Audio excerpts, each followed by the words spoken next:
నమస్తే, welcome to of the record. ముందు చూస్తే నుయ్యి, వెనక చూస్తే గొయ్యి. ప్రస్తుతం జగిత్యాల కాంగ్రెస్ పరిస్థితి సరిగ్గా ఇలాగే ఉంది.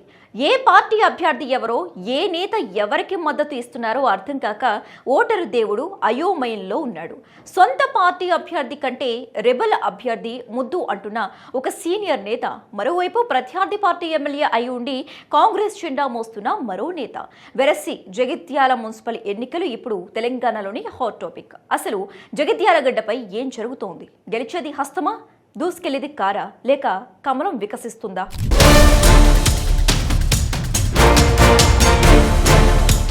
జగిత్యాల రాజకీయ క్షేత్రం ఇప్పుడు హాట్ టాపిక్ గా మారింది. రాబోయే మున్సిపల్ ఎన్నికల్లో అధికార కాంగ్రెస్, ప్రతిపక్ష బీఆర్ఎస్ మధ్య పోరు అనుకుంటే పొరపాటే. ఎందుకంటే తెర వెనుక మజ్లిస్ పార్టీ అత్యంత వ్యూహాత్మకమైన అడుగులు వేస్తోంది. మైనారిటీ ఓటు బ్యాంకు కీలకంగా ఉన్న ఈ గడ్డపై కాంగ్రెస్ లోని అంతర్గత విభేదాలను ఆసరాగా చేసుకుని మేయర్ పీఠం ఎవరికి దక్కాలో నిర్ణయించే శక్తిగా ఎదగాలని ఎంఐఎం భావిస్తోంది.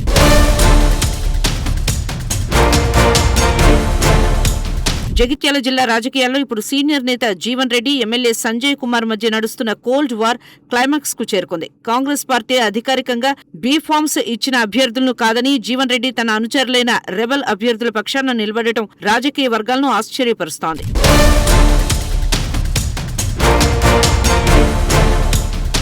అమ్మ పెట్టదు, అడుక్కు తినివ్వదు అన్నట్లుగా ఉంది అక్కడి పరిస్థితి. దశాబ్దాలుగా పార్టీని నమ్ముకున్న క్యాడర్ను కాదని కొత్తగా వచ్చిన వారికి ప్రాధాన్యత ఇవ్వడాన్ని జీవన్ రెడ్డి జీర్ణించుకోలేకపోతున్నారు. అందుకే ఆయన బహిరంగంగానే రెబల్స్ కోసం ప్రచారం నిర్వహిస్తూ అసలైన కాంగ్రెస్ వాదులు వీరే అని చాటి చెప్తున్నారు. కాంగ్రెస్ పార్టీకి కంచుకోట లాంటి జగిత్యాల్లో ఇప్పుడు వర్గపోరు పరాకాష్ఠకు చేరింది. అధికారిక అభ్యర్థుల కంటే రెబల్ అభ్యర్థులకే కార్యకర్తల మద్దతు ఎక్కువగా కనిపిస్తోంది. మరి ఈ అంతర్గత విభేదాలు పార్టీ కొంపముంచుతాయా, లేక జీవన్ రెడ్డి పంతమే నెగ్గుతుందా?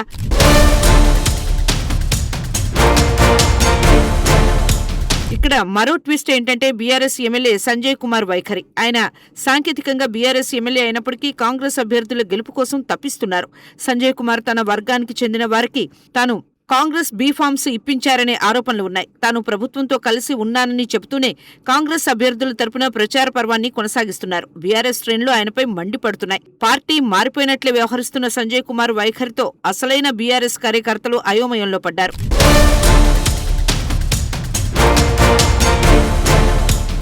కాంగ్రెస్ ఇంట్లో మంటలు రేగుతుంటే ఆ వేడిలో చలి కాచుకోవాలని బీఆర్ఎస్, బీజేపీ పార్టీలు భావిస్తున్నాయి. 2 పర్యాయాలు మున్సిపాలిటీని పాలించిన బీఆర్ఎస్ కు ఈసారి ఎమ్మెల్యే దూరం కావడం పెద్ద దెబ్బ. అయితే ఎమ్మెల్సీ ఎల్ రమణ రంగంలోకి దిగి పార్టీ క్యాడర్ను ఏకం చేస్తున్నారు. సంజయ్ కుమార్ వెళ్లినా క్యాడర్ తనతోనే ఉందని నిరూపించే ప్రయత్నం చేస్తున్నారు. ఎంపీ ధర్మపురి అరవింద్ ఈ ఎన్నికలను ప్రతిష్టాత్మకంగా తీసుకున్నారు. జగిత్యాల మున్సిపాలిటీని తన ఖాతాలో వేసుకోవడం ద్వారా పార్లమెంటు పరిధిలో తన పట్టును నిరూపించుకోవాలని చూస్తున్నారు. కాంగ్రెస్ గొడవలను ఆసరాగా చేసుకుని హిందుత్వ ఓటు బ్యాంకును గంపగుత్తాగా కొల్లగొట్టాలని బీజేపీ ప్లాన్ చేస్తోంది.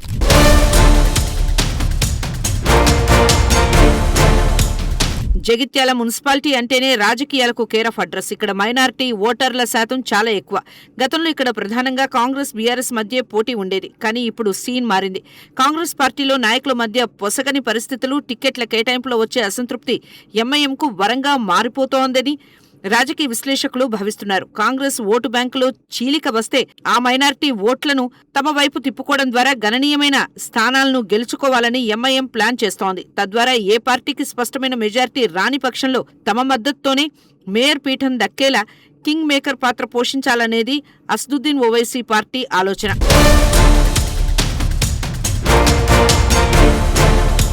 ప్రస్తుతం క్షేత్రస్థాయిలో అందుతున్న సమాచారం ప్రకారం జగిత్యాల మున్సిపాలిటీలోని 50 డివిజన్లలో పోటీ అత్యంత రసవత్తరంగా ఉండబోతోంది.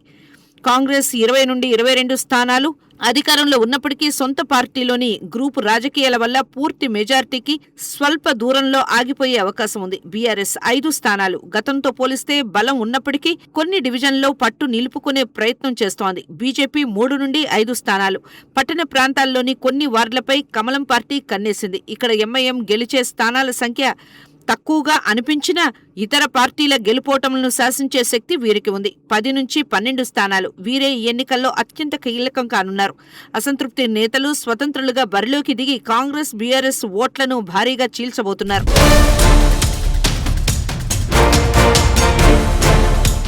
ఇక ఇక రాయకల్ మున్సిపాలిటీ విషయానికి వస్తే ఇక్కడ మొత్తం 12 వార్డులు ఉన్నాయి.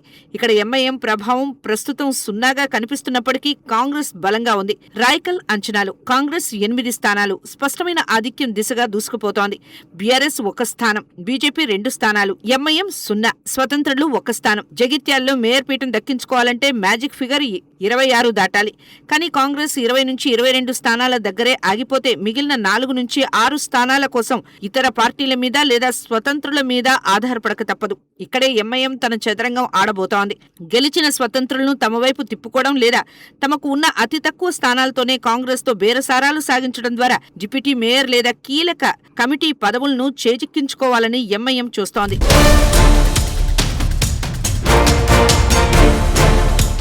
ముఖ్యంగా మున్సిపల్ మైనారిటీలు అధికంగా ఉన్న వార్డులో కాంగ్రెస్ అభ్యర్థుల కంటే ఎంఐఎం అభ్యర్థులు బలంగా ఉంటే ఆ ఓట్లు చీలిపోవడం ఖాయం. ఒకవేళ కాంగ్రెస్ ఆశించిన మెజార్టీ సాధించలేకపోతే గాంధీ భవన్ నేతలు పాత బస్తీ పార్టీ గడప తొక్కాల్సిన పరిస్థితి ఏర్పడుతోంది.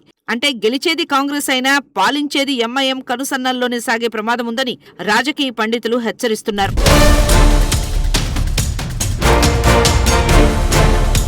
మొత్తానికి జగిత్యాల మున్సిపల్ ఎన్నికలు కేవలం స్థానిక సమస్యల మీద మాత్రమే కాకుండా మతపరమైన సమీకరణాలు మరియు పార్టీల అంతర్గత కుమ్ములాటల మీద ఆధారపడి సాగుతున్నాయి. కాంగ్రెస్ తన కోటను కాపాడుకుంటుందా లేక ఎంఐఎం పనిన వ్యూహంలో చిక్కుకొని కింగ్ మేకర్ చేతిలో బందీ అవుతుందా అనేది వేచి చూడాలి. జగిత్యాల రాజకీయాల్లో ఎంఐఎం వేస్తున్న ఎత్తుగడలు అధికార పార్టీకి కంటి మీద కొనుకు లేకుండా చేస్తున్నాయి. జగిత్యాల్లో స్వతంత్ర అభ్యర్థులు గెలిస్తే వారు తిరిగి కాంగ్రెస్ కి మద్దతు ఇచ్చే అవకాశం ఉంది. కానీ మేయర్ అభ్యర్థి ఎవరనే విషయంలో రచ్చ ఖాయం.